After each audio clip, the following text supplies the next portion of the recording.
Did you know you can cut shapes away from your solid models using Extrude Cut? Let's take a look.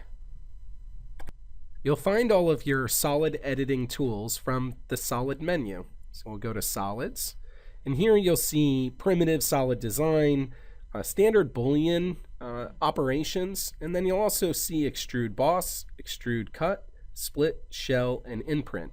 In this example, we're going to look at Extrude Cut. Extrude Cut is a way to extrude and cut away from your model. So we'll choose Extrude Cut.